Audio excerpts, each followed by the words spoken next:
అందరు నమస్కారం అండి. వైసీపీ నాయకులు, వైసీపీ కార్యకర్తలు శవాల మీద పేలాలేరుకునే ఎదవలండి. ఎందుకు ఈ మాట అంటున్నానంటే, నిన్న డాక్టర్ ప్రియాంక ఎవరైతే ఉన్నారో ఆ అమ్మాయి చనిపోవడం జరిగింది. ఆ అమ్మాయి మీద కూడా వీళ్ళు శవ రాజకీయాలు చేస్తున్నారు. వీళ్ళని తిట్టాలా కొట్టాలా నిజంగా అర్థం కాలేదండి. ప్రతి ఓడు వచ్చి శుద్ధపూస మాటలు, పత్తికించే మాటలు మాట్లాడుతున్నాడు. అందులో మార్గాని భరత్ అనే వ్యక్తి నిన్న ఒక వీడియో పెట్టడం జరిగింది. ఒకసారి మార్గాని భరత్ ఏమని మాట్లాడుతున్నాడో వినిపిస్తా, వినండి. ఇతను శుద్ధపూస మాటలు అందరికీ నమస్కారం. చెప్పయ్యా. ఈ ఒక వీడియోని ఎంతో దుఃఖంతో బాధతో చేస్తాం. డాక్టర్ ప్రియాంక ఇక ఈ లోకం వదిలి వెళ్ళిపోవడం జరిగింది. ఈ ప్రభుత్వం యొక్క నిర్లక్ష్య వైఖరి ఎంత దారుణంగా ఉందో ఈ రోజు ఉదయం వారి తండ్రి రాజమండ్రి ప్రకాష్ నగర్ పోలీస్ స్టేషన్ ముందు ప్రెస్ మీట్ పెట్టి మరీ చెప్పారు. చంద్రబాబు నాయుడు గారు కానీ, పవన్ కళ్యాణ్ గారు కానీ, వాళ్ళ కొడుకు నారా లోకేష్ గాని, మహిళా హోంమంత్రి గాని, ఇప్పుడు దాకా ఆ కుటుంబ సభ్యులు గాని, లేకపోతే డాక్టర్ ప్రియాంకని వెళ్ళి చూడటం గాని జరగలేదు. ఎంత దారుణమైన ఘటన. ఇది కాకుండా కనీసం అదే తండ్రి మళ్ళీ ఇంకో ప్రెస్ మీట్ పెట్టి చంద్రబాబు నాయుడు గారికి, హోమ్ మినిస్టర్ అనిత గారికి, నారా లోకేష్ గారికి, పవన్ కళ్యాణ్ గారికి ధన్యవాదాలు చెప్పాడు. చూసావా భరత్ గారు? ఆ వీడియో చూడరు మీరు, అది చూడరు. ఒకళ్ళు చూసినా కానీ దాని గురించి మాట్లాడరు. ఎందుకంటే మీకు చంద్రబాబు నాయుడు గారి మీద, కూటమి ప్రభుత్వం మీద బురద జలాలు కాబట్టి మీరు ఆ వీడియో చూడరు. ఏదైతే నెగిటివ్గా ఉంటుందో దాన్నే చూస్తారు. తర్వాత ఆ తండ్రి ఎవరైతే ఉన్నారో, ప్రియాంక తండ్రి ఎవరైతే ఉన్నారో, ఆయన ప్రెస్ మీట్ పెట్టి నేను హైదరాబాద్లో ఉన్నాను, నేను రాజమండ్రికి వచ్చిన తర్వాత తెలిసింది కూటమి ప్రభుత్వం ఈ కేసు మీద ఎంత శ్రద్ధ తీసుకున్నారో, చంద్రబాబు నాయుడు గారు, నారా లోకేష్ గారు, పవన్ కళ్యాణ్ గారు ఎప్పటికప్పుడు ఈ కేసుని మానిటరింగ్ చేస్తూనే ఉన్నారు.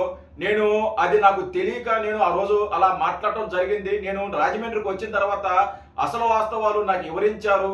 సో వాళ్ళందరికీ నా థ్యాంక్స్ అని చెప్పి మాట్లాడటం జరిగింది. అదే కాకుండా చంద్రబాబు నాయుడు గారు, పవన్ కళ్యాణ్ గారు ఆ ప్రియాంక తండ్రితో ఫోన్ చేసి పరామర్శించడం జరిగింది, ఫోన్ చేసి మాట్లాడడం జరిగింది, ఆర్థిక సహాయం చేయడం జరిగింది. ఏమే ఇక్కడికి వచ్చి శుద్ధపూస మాటలో మీరు మాట్లాడాల్సిన అవసరం లేదు భరత్ గారు. చెప్పండి, ఇంకా మాట్లాడదాం. చాలా ఉంది, ఇంకా కొన్ని ఉంది, మాట్లాడదాం.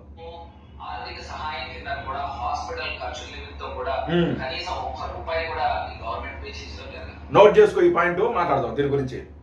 ఇంత దారుణమైన ఘటన రాజమండ్రిలో తీసుకొచ్చి ఇద్దరు మృగాలు కలిపి డాక్టర్ ప్రియాంకని కార్ తో తొక్కించి చంపేసిన తర్వాత ఈ యొక్క పోలీస్ డిపార్ట్మెంట్ కూడా చూస్తే 3 రోజుల పాటు హై డ్రామా క్రియేట్ చేశారు. ఆ నిందితులను కాపాడే ఒక ప్రక్రియ క్రియేట్ చేశారు. దీన్ని కేవలం ఒక సింపుల్ యాక్సిడెంట్ కింద క్రియేట్ చేసి ఆ అక్యూజ్ ని గైడ్ కాలేజ్ ఇంజనీరింగ్ స్టూడెంట్స్ కింద చిత్రీకరించే కార్యక్రమం చేశారు. ఒక పోలీస్ సిఐ ఇంత అటెంప్ట్ చేయగలుగుతారా అని అడుగుతా ఉన్నా. దీని వెనకాల అదృశ్య శక్తులు, దుష్ట శక్తులు ఎవరున్నారు? ఎవరు మెప్పు కోసం ఈ సిఐ చేశారు? అసలు ఎన్ని సూట్ కేసులు మారి అక్యూజ్ ని కాపాడడానికి? ఇంత దారుణమైన ఘటన మేము వెలుగులో తీసుకొచ్చిన తర్వాత పోలీసులు కంగారు పడి సెక్షన్స్ మార్చి 308 పెట్టారు. అయినప్పటికీ కూడా అది సరిపోదు. అటెంప్ట్ మర్డర్ కూడా కాదు, ఇవాళ మర్డర్ కేసు కట్టి ఈ మృగాల్ని. అయితే నువ్వు కూడా మర్డర్ చేశావు. నువ్వు కూడా మర్డర్ చేశావు. నువ్వేదో ఈరోజు శుద్ధపూసలాగా మాట్లాడుతున్నా గానీ మీరు అధికారంలో ఉన్నప్పుడు, నువ్వు ఎంపీగా ఉన్నప్పుడు ఒక వ్యక్తిని, అంటే నీ పుట్టినరోజున యాక్సిడెంట్ చేసి చంపేసి కనీసం పట్టించుకోకుండా వెళ్ళిపోయిన వ్యక్తివి నువ్వు, అవునా కదా? నీకు ఆ వీడియో కూడా వినిపిస్తా, ఒక నిమిషం.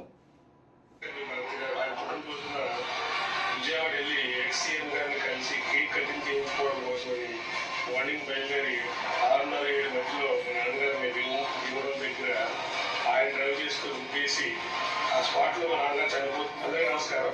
నేను ఈ వీడియో చేస్తుంది రీసెంట్గా రాజమండ్రిలో ప్రియాంక గారికి జరిగిన యాక్సిడెంట్, మధ్యమధ్యలో పిల్లలు చేసిన యాక్సిడెంట్ గురించి డాక్టర్ భరత్ గారు, ఎస్ఎంపీ భరత్ గారు మాట్లాడడం చూసి ఈ వీడియో చేస్తానండి.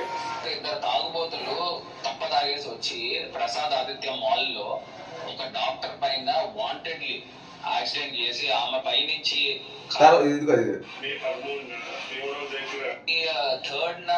ఈ ఇష్యూ జరిగితే 6th దాకా పోలీస్ డిపార్ట్మెంట్ కూడా దీన్ని ఏదో యాక్సిడెంట్ కేసు కింద కొట్టేసి ఏదో చెయ్యాలనే ప్రయత్నం చేశారు.